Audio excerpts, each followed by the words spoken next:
welcome to your yoga practice.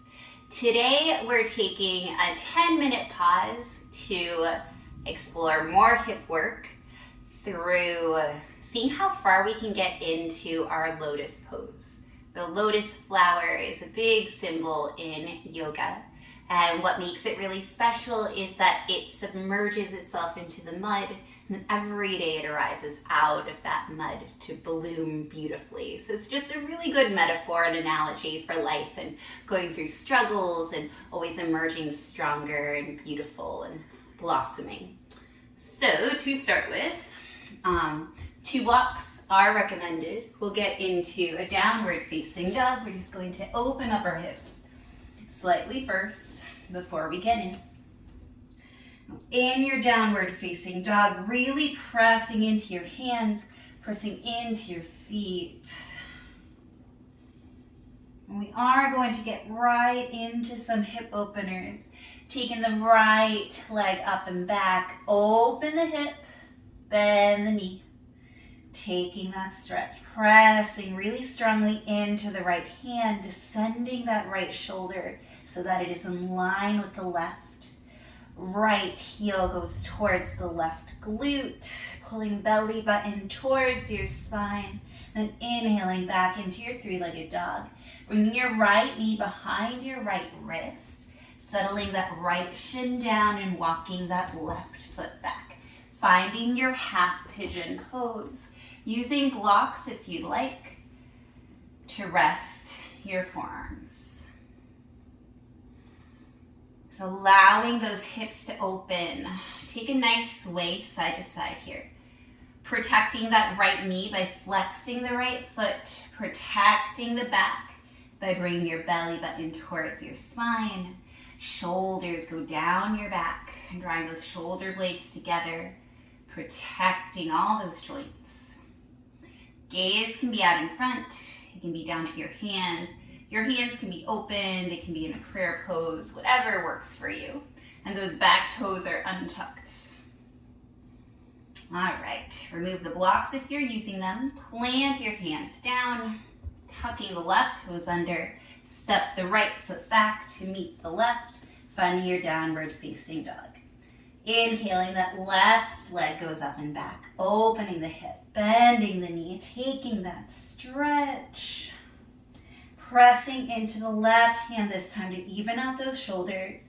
Lifting that left knee towards the sky. Left heel goes towards your right glute.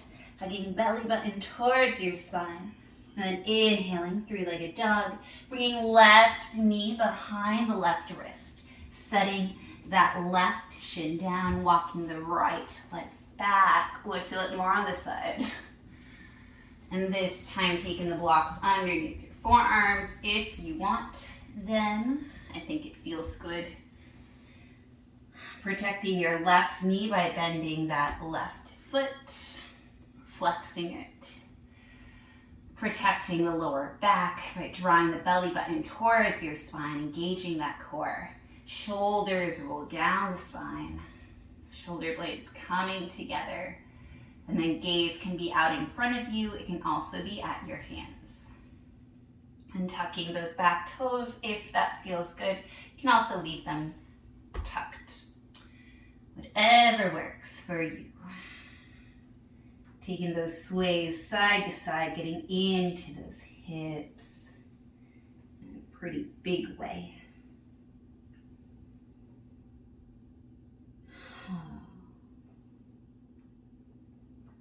All right, removing the blocks if you use them, placing your hands onto the mat, tucking the right toes under, stepping the left foot to meet the right, and downward facing dog again. And then coming into your tabletop position, cross your ankles, roll over your ankles, coming to a seat. Now, pigeon poses are great to open your hips. You can also take double pigeons instead of that. Half pigeon and double pigeon just has you stack your shins one on top of the other. If that feels good, you can take that. That's a little more intense than what we just did. So it's up to you, whatever works. Okay, I'm going to try my best to mirror you. So we're coming into a butterfly pose, but it's more of an omega pose. So draw those heels further away from you. The outsides of your feet are touching and your feet are kind of opened up like a book. Your knees are drawing down towards the mat. You're sitting up nice and tall. We'll start with the right foot. You're going to take the right ankle on top of the left ankle. See what that feels like. And then that right ankle goes to the right calf. See what that feels like. Bring it on top of the right knee, or right above the knee so that you're not digging into that joint. See what that feels like. And then take it up the thigh and keep going. Stomping wherever you feel way too much sensation.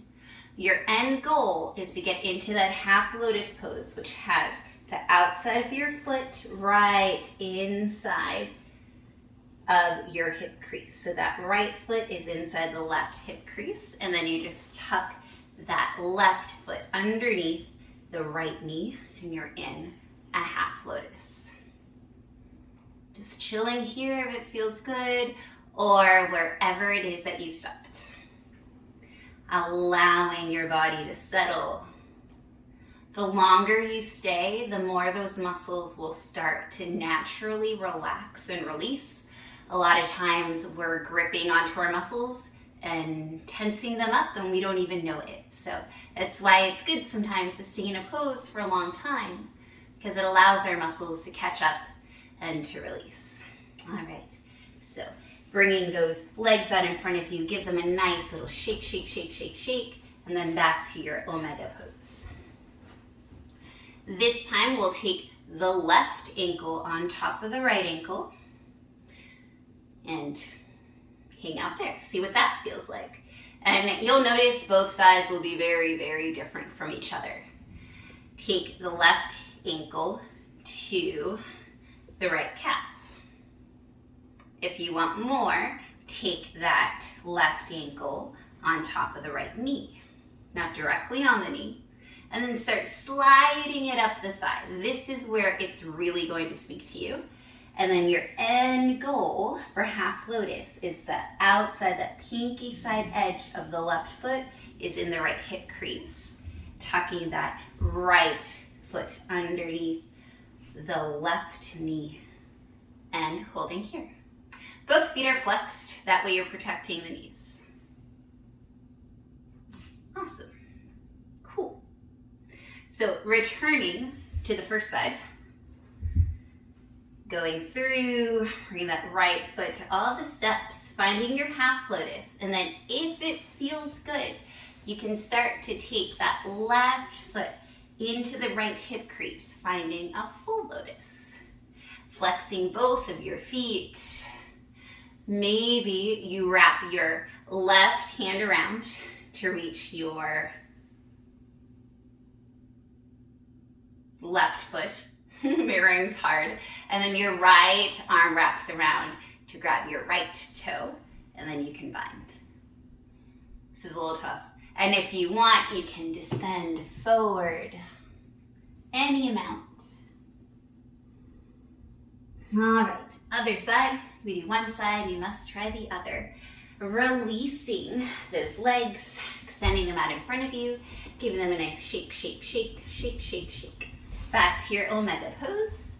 And this time, taking your left foot, getting it to travel to wherever it would like to go.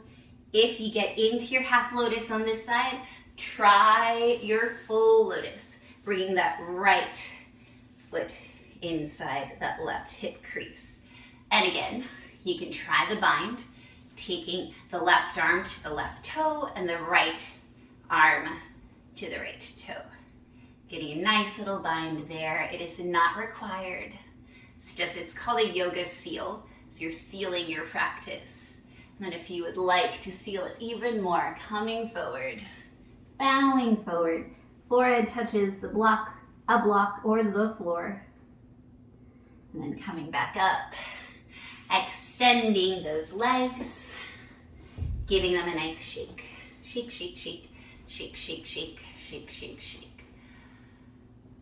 All right. Now feel free to stay here for a little bit, really hugging those legs together. It's a nice counter stretch for all of the hip opening that we just did. And if you did yesterday's class, which was a frog pose, but supported, we opened up our hips there too. So pairing both of these, doing the frog pose first and then doing this might be helpful, because then you'll enter this with even more hip flexibility. All right, I hope that you enjoyed those 10 minutes to explore lotus pose. Please like, share, subscribe, and I hope that you have a beautiful day. Bye.